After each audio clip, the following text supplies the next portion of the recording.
Danielle, I'm your confidence coach, and I want to demystify what networking really is and how it can benefit you in terms of growing into confidence, not only by actually networking, but also planning your networking. Often networking can sound like quite a scary word because you're thrown into a room, with people that you don't know. You've got to sell yourself and have conversations. But actually, we do networking every single day. Every time you interact with a person, you're networking. You're sharing information, you're telling stories, you're listening. And networking really is building relationships. That's what you're doing. So even in that situation of formal networking, yes, you're going into a room, but the aim is to build relationships. Networking is not actually about selling and selling you, because people buy from people.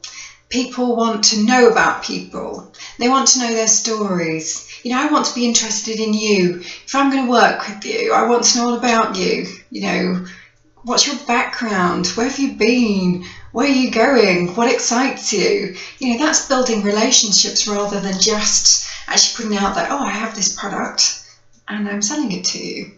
And it can be a bit icky doing that. A lot of us don't like to sell because it feels icky. But actually, not just selling, but anything. If you're in a corporate environment and you're looking to progress up the career ladder, you need to build relationships with the decision makers, and I'm not saying in a false kind of way. These need to be authentic, genuine relationships, and they build over time. So, have a think about, the people that you might want to connect with and build relationships with. How might it benefit the both of you? Where do they hang out? How can you find them? Are they at formal networking events? Do they hang out by the coffee machine at work? Are they in your local shop? Where do they hang out? These people who, can either help you to take that step forward to become the better version of you, to achieve your personal goals that make you feel good. So that's part of the planning, is knowing where to go actually. You're networking with your hairdresser, you're networking every time you go to the local shop, every time you have a conversation, you're networking. And that feels okay because it's a very natural kind of environment. Okay, so let's focus for a minute on actually going to formal networking events. So how can you be confident when you're actually going? Part of it is actually making the decision to go, to actually commit in your diary and pay the fee to go. That's a commitment on its own. So before you do that, have a think about, well, what's my intention for attending this event? Why am I going? What will you get from it? Are there certain people that you actually really, really want to connect with? Maybe it's a personal development thing of actually, I just want to throw myself outside of my comfort zone and see what happens. And that's okay too. I've done it many times where randomly I've gone to events in the supply chain because I think, well, I'll learn something from my personal development.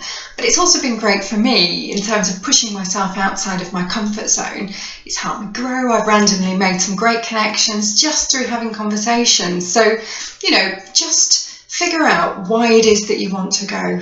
And all those reasons are fine. Even if it's just to get out, that's a good reason too.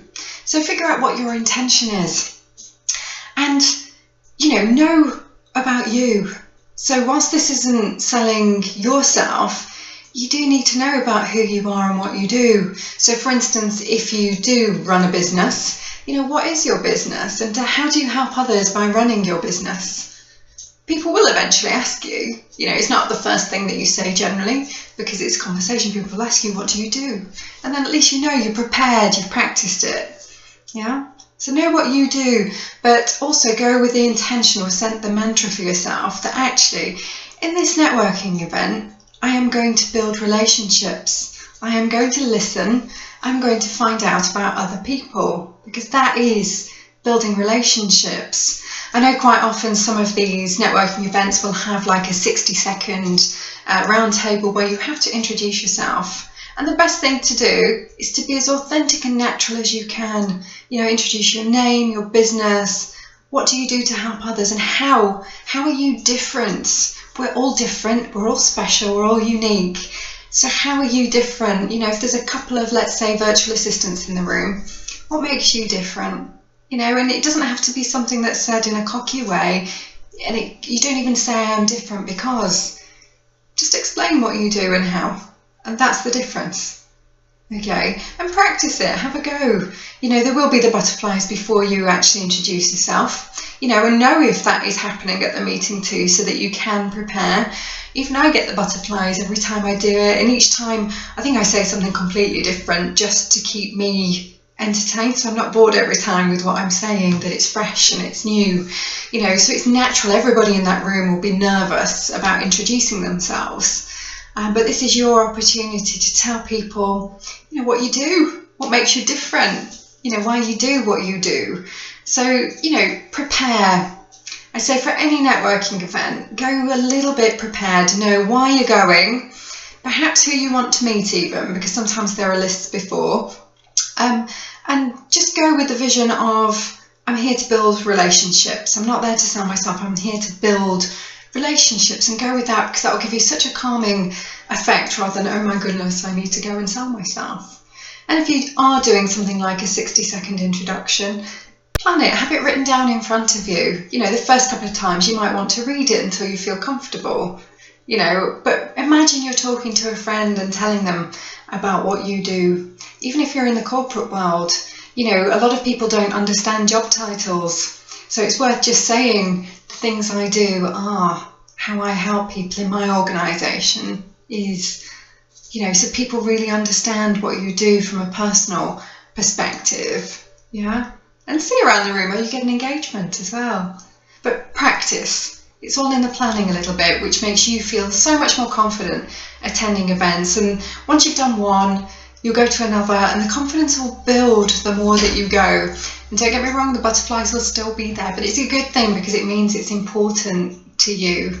And, you know, if you're in a kind of corporate arena, go hang out by the coffee machine. It's quite natural if we're drinking tea or coffee, and chat to the people around you. Don't shy away.